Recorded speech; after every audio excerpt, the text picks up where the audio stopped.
He made her a promise the night he left, a promise she carried like a fragile treasure held close to her heart.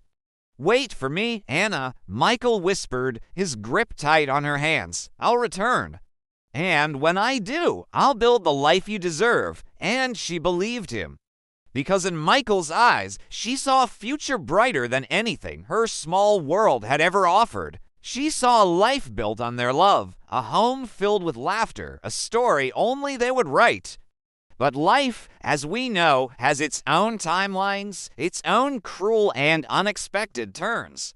For years, Anna held onto that promise with everything she had. She poured her heart into letters that he never received, sending them out into a world that seemed to swallow them whole. Every single evening, she stood at the old wooden bridge, their special place, watching the sun dip below the horizon, a ritual of hope and longing.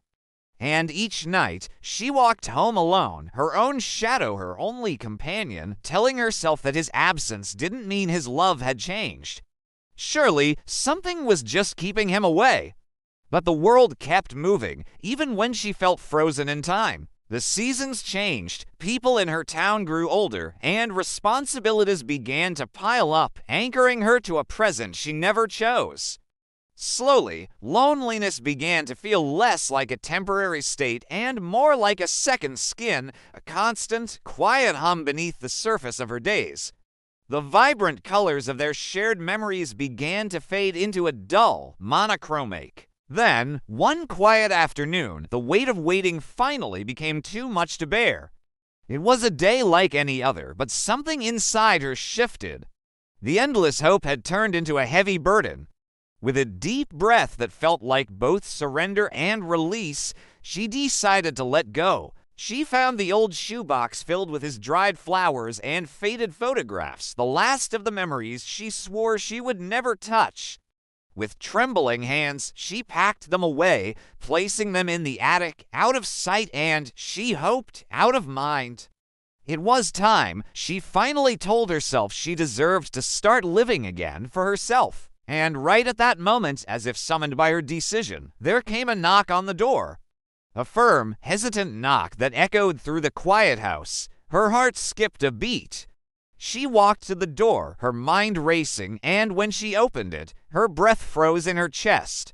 There he was, Michael, older, with lines of exhaustion etched around his eyes. He stood in the doorway, a worn suitcase in his hand that somehow looked heavier than his tired smile. He had returned, but he was not alone. Beside him stood a young woman, calm and composed, her hand gently hooked around his arm in a gesture of familiar intimacy. And in her other arm was a little child, barely 2 years old, sleeping peacefully against her shoulder. Anna's world fell utterly silent. The sounds of the street, the chirping birds, everything just disappeared. Michael opened his mouth, searching for words he clearly didn't know how to form, his eyes pleading for an understanding she couldn't give. "Anna, I kept my promise," he said, his voice quiet, almost a whisper. "I came back." She just stared at him, her heart tearing itself apart between the ghost of the boy she remembered and the reality of the man standing before her. He continued, his voice trembling with a decade of unspoken words. "I tried to return sooner. I really did. Life.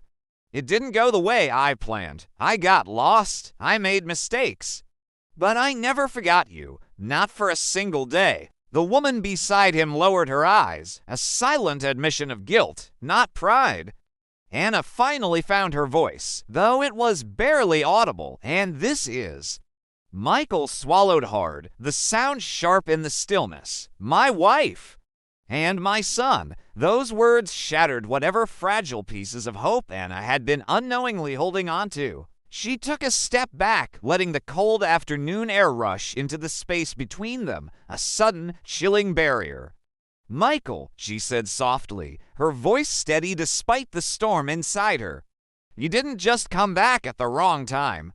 You came back to the wrong version of me." In her eyes, he saw the weight of every year he had missed, every letter he never sent, every single promise that time had mercilessly stolen and reshaped. Anna's gaze drifted to the sleeping child and innocent, heartbreaking reminder of a life she was never meant to be a part of. She forced a bitter-sweet smile, a masterpiece of grace and pain. "You built a life," she said, her words clear and final. "Now go live it." Michael's eyes filled with the deep, burning regret of a man who realized that while fate had finally brought him home, destiny had already moved her forward. He left her doorway with a heart infinitely heavier than the day he first walked away.